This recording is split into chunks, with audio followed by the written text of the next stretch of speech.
Hello everyone, আজকে আমরা পড়ব রাইডার্স টু দ্য সি। নাটকটি লিখেছেন জন মিলিংটন সিঞ্জ। এটি এই নাটকটির ওপর প্রথম ভিডিও।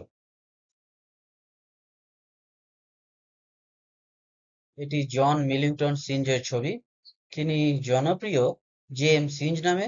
তিনি একজন আইরিশ নাট্যকার, কবি, লেখক এবং উপকথার সংগ্রাহক। জেমস সিঞ্জ জন্মগ্রহণ করেছিলেন 1871 খ্রিস্টাব্দের 16 এপ্রিল ডাবলিনের কাছে র্যাথফার নামে জায়গায়, যেটা আয়ারল্যান্ডে অবস্থিত। তার বাবার নাম জন হ্যাথসিন্স। তিনি একজন ল্যান্ডলর্ড, জমিদার এবং ফুল টাইম ব্যারিস্টার ছিলেন, এবং তার মায়ের নাম ক্যাথলিন নামে পরিচিত। তিনি 10 বছর বয়স পর্যন্ত বাড়িতেই পড়াশোনা করেছিলেন। তারপর তিনি মিউজিক্যাল ইনস্ট্রুমেন্টস, মিউজিক থিওরি ও কাউন্টার পয়েন্ট। কাউন্টার পয়েন্ট হচ্ছে বিভিন্ন সুরের মিশ্রণে একটি সুর তৈরি করা, সেটা হচ্ছে কাউন্টার পয়েন্ট। কাউন্টার পয়েন্ট নিয়ে পড়াশোনা করেন রয়্যাল আইরিশ একাডেমি অফ মিউজিকে। তারপর তিনি ল্যাঙ্গুয়েজ এবং ইতিহাস পড়েন। ল্যাঙ্গুয়েজে তিনি দুটো ভাষা পড়েছিলেন, আইরিশ ও হেব্রিউ, অ্যান্ড ইতিহাস পড়েছিলেন ট্রিনিটি কলেজে ডাবলিনে ফ্রম 1889 টু 1892। তারপর তিনি জার্মানি গিয়েছিলেন সঙ্গীত নিয়ে পড়াশোনা করতে, কিন্তু শীঘ্রই তিনি তার আগ্রহ হারিয়ে ফেলেন এবং সাহিত্যে মনোনিবেশ করেন।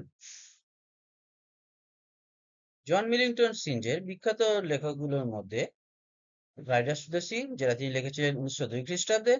দ্য টিঙ্কার্স ওয়েডিং লিখেছিলেন প্রথমে ওয়ান অ্যাক্টে লিখেছিলেন 1902 খ্রিস্টাব্দে। পরে তিনি দি টিঙ্কার্স ওয়েডিং কে টু অ্যাক্ট প্লে তৈরি করেন, যেটা 1903 খ্রিস্টাব্দে। তারপর in the shadow of the glen 1903 খ্রিস্টাব্দে লিখেছিলেন। The well of the saints 1905 খ্রিস্টাব্দে লিখেছিলেন। The playboy of the western world 1907 খ্রিস্টাব্দে লিখেছিলেন। ডিয়ার্ডার অফ দি সরোজ 1909 খ্রিস্টাব্দে লিখেছিলেন।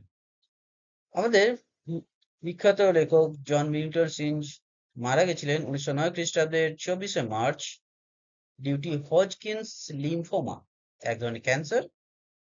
তিনি মারা যান আয়ারল্যান্ডের ডাবলিনে। আমাদের জন মিল্টন সিঞ্জের ওপর ভিডিও এখানেই শেষ হলো। এর পরবর্তী ভিডিওতে আমরা রাইডার্স টু দ্য সি নাটকটি দেখব।